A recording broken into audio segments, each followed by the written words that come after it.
I have spent a lot of time, especially in the last many years, focused on the importance and relevance of international rules and norms. And a huge believer in the responsibility that the United States of America has to uphold those international rules and norms. And we have talked about it in terms of, for example, maritime law. I've spent a lot of time in the Indo-Pacific meeting with world leaders in that region of the world, talking about international rules and norms as it relates to a free and open Indo-Pacific. International rules and norms as it relates to the seas. What about international rules and norms as it relates to AI? Yeah. I've also spent a lot of time working on space, international rules and norms. And so one of the things that we have to, if we don't figure this out, I think we are losing this very specific moment in time that will or will not be about America's leadership. Not only on the piece that is about innovation, but the piece that is about global stability and safety. And so let's deal with that. And part of that is dealing with the issue of trust. Yep. Which is a big piece of business as it relates to the relationship between the two, and therefore the ability to collaborate and find common ground. And that actually, you brought governance throughout the globe.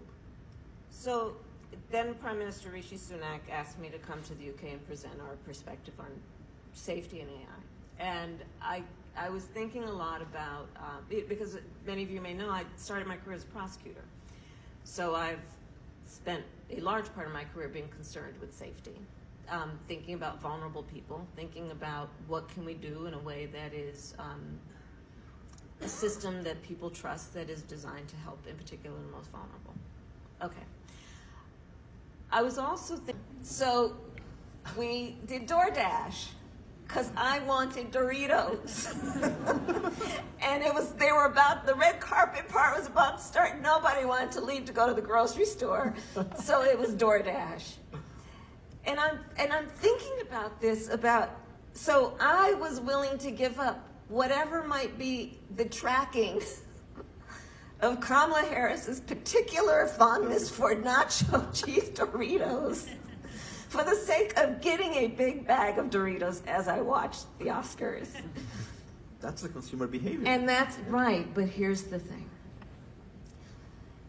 At what point do we also uplift and highlight the consumer's right to also expect, and you can debate with me if it should be a right, I think it should, to expect that the innovation would also be weighted in terms of solving their everyday problems, which are beyond my craving for Doritos, but about whatever, and I know the work is happening around, scientific discoveries, for example, to cure long-standing diseases. But I'm going to throw out another one.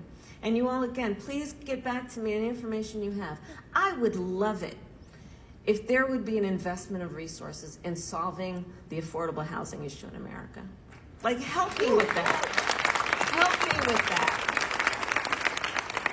I don't know that any big VCs are going to fund it because they're going to have to figure out where the money is in that, but I'm telling you, it would really be helpful.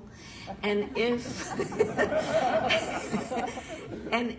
I bring up then the consumer because I wonder how much of the trajectory of it all, the innovation, is being fueled by what the consumer not only desires in terms of, again, and I'm simplifying it obviously, my craving for a certain brand of potato chip, it's corn chip, but what part of it is about getting enough information in front of the consumer to know these other really big problems you're dealing with might also be solved by this technology, and if you demand it, if we agree that the business model is based on consumer demand, that there might actually be more resources going into some of those things.